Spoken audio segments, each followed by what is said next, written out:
NEC Section 392.10 B7 requires that cable trays be installed in a manner that provides proper support and protection for the cables. However, it does not specify a specific mounting height from the ceiling grid.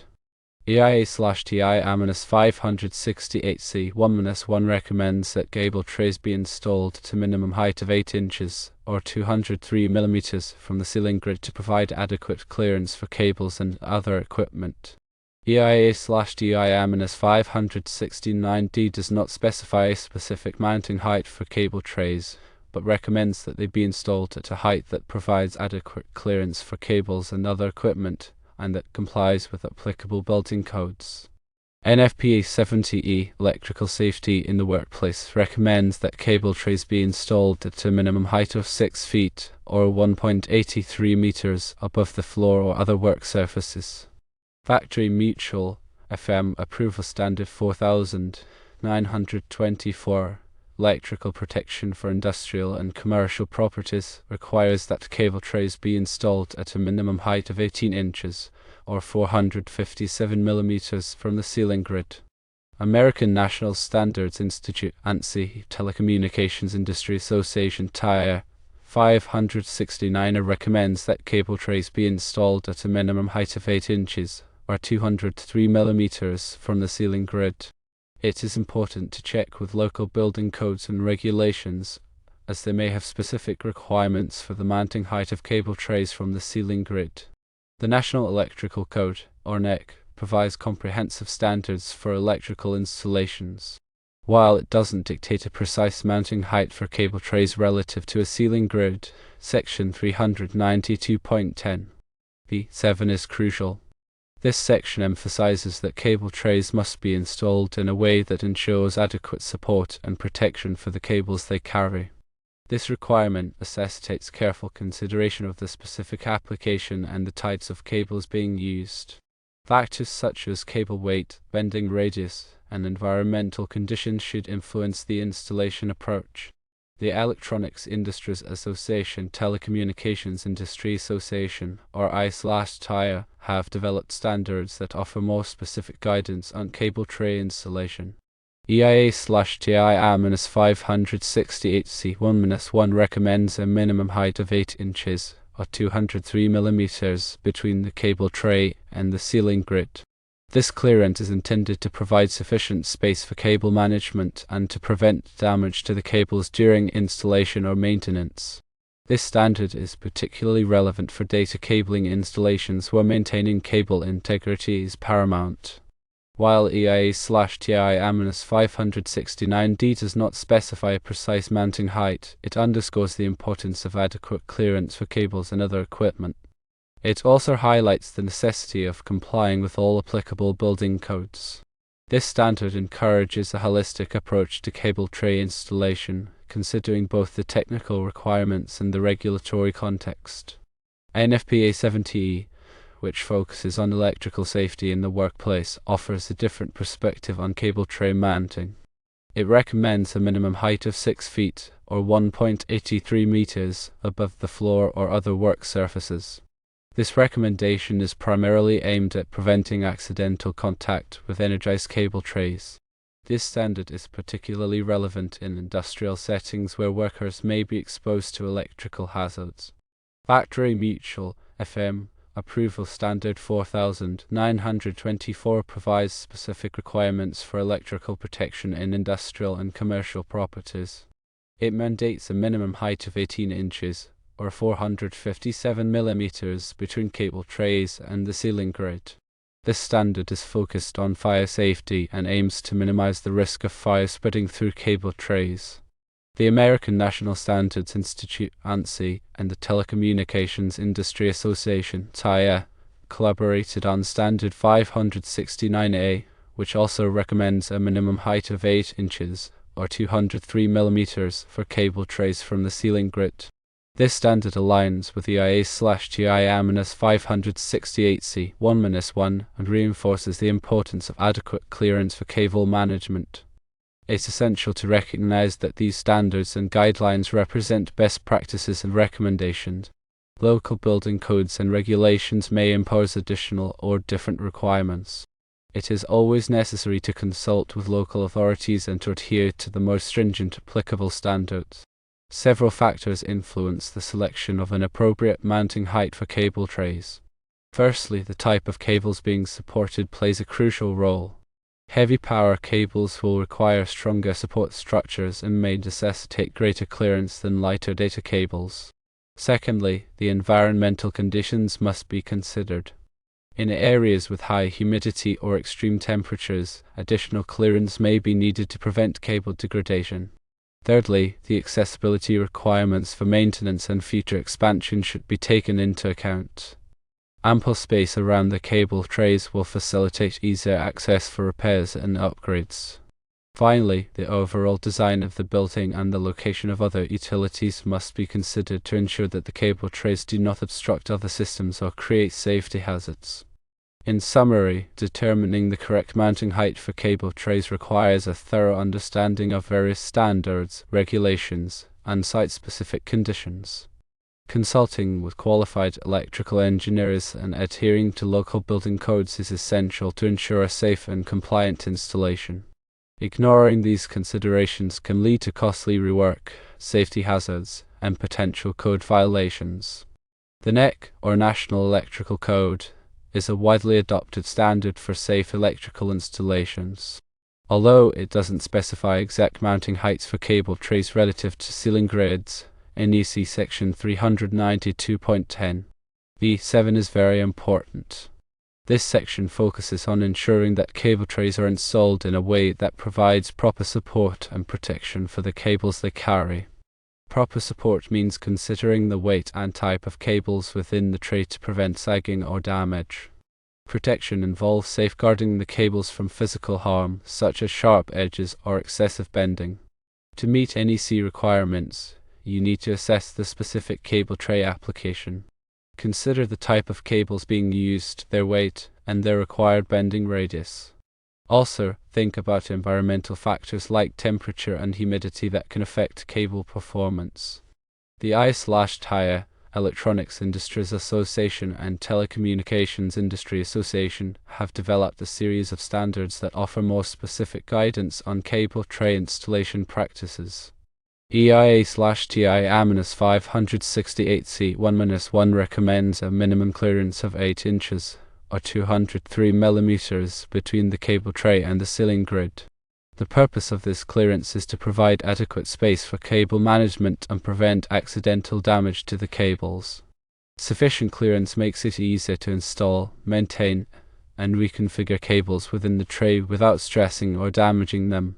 The 8-inch clearance also helps to ensure proper airflow around the cables, preventing overheating and potential performance issues. EIA/TI-569D expands on the principles outlined in 568C1-1, emphasizing the importance of adequate clearance for cables and equipment. While it does not specify a fixed mounting height, it highlights the need to comply with all applicable building codes and regulations. Compliance with local codes is essential for ensuring the safety and legality of the installation. This may involve consulting with local inspectors or engineers to confirm specific requirements for cable tray mounting heights in your area. In addition to code compliance, EIA/TI-569D encourages a holistic approach to cable tray design and installation. This means considering factors such as cable routing, accessibility, and future expansion needs. The goal is to create a cable tray system that is not only functional and reliable, but also easy to maintain and adapt to changing requirements. NFPA 70E, which is the standard for electrical safety in the workplace, addresses the safety aspects of cable tray installations. It recommends a minimum height of 6 feet or 1.83 meters above the floor or other work surfaces. This recommendation is primarily focused on preventing accidental contact with energized cable trays, which could lead to electric shock or other injuries. The 6-foot height requirement may not be feasible in all situations, particularly in areas with low ceilings. In such cases, alternative safety measures may be necessary, such as installing barriers or insulation to prevent accidental contact. Another organization, Factory Mutual, or FM, provide approval standards for various types of equipment and installations, including cable trays. FM Approval Standard 4924 requires a minimum clearance of 18 inches or 457 millimeters between cable trays and the ceiling grid. This standard is primarily concerned with fire safety and aims to minimize the risk of fire spreading through cable trays. The 18-inch clearance helps to prevent flames from reaching combustible materials in the ceiling and reduces the potential for smoke and heat damage.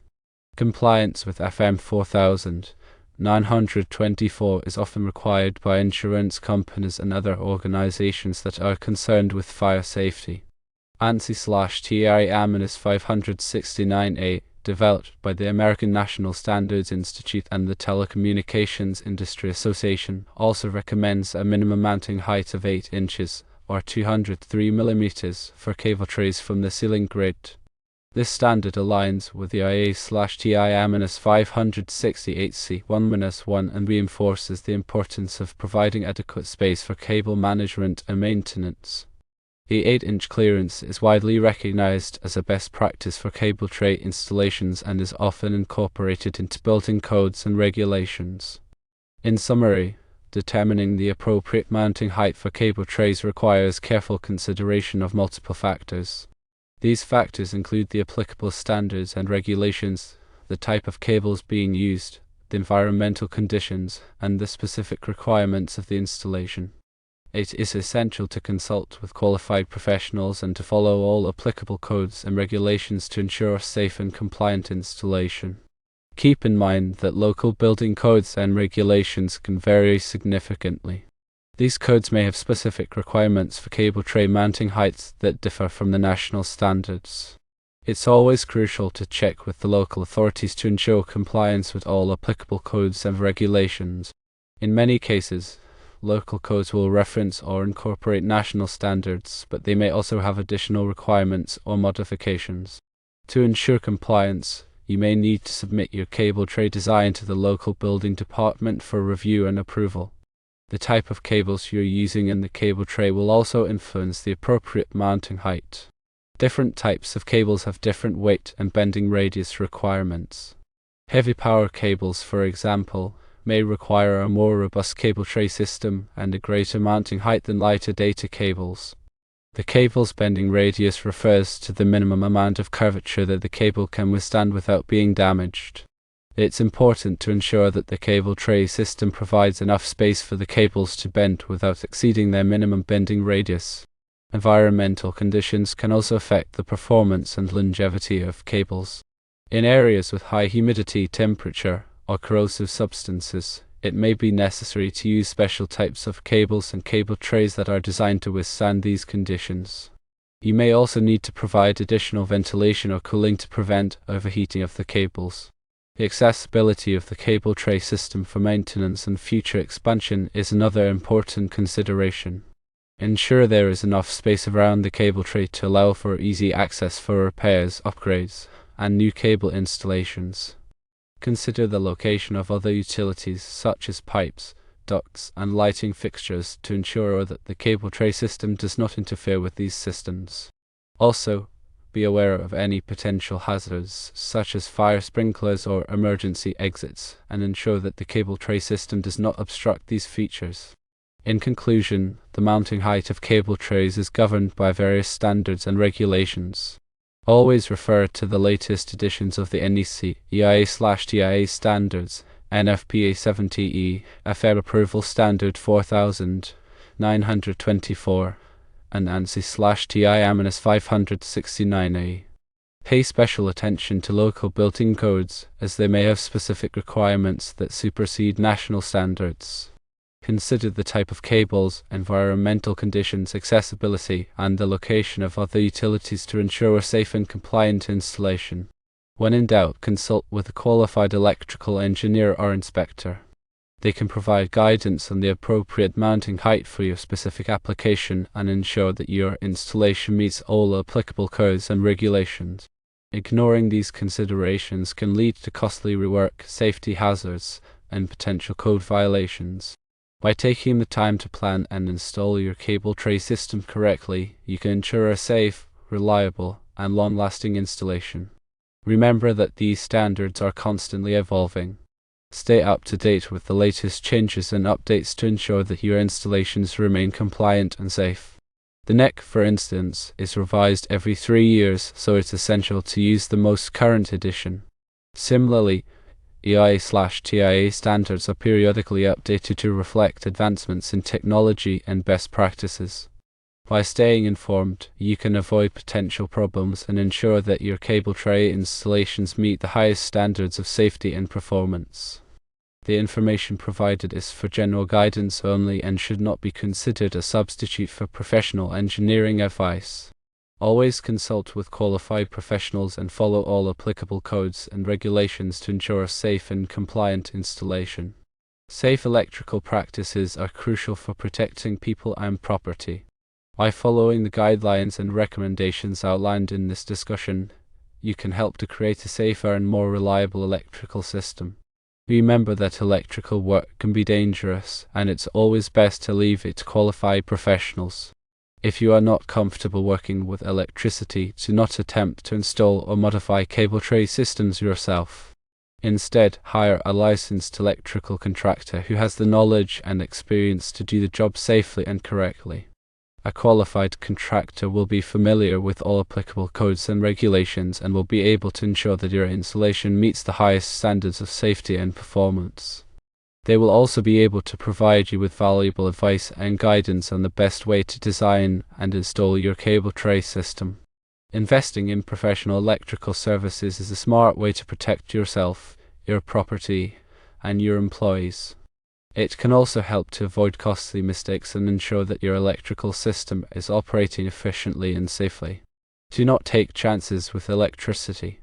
Always prioritize safety and consult with qualified professionals when in doubt.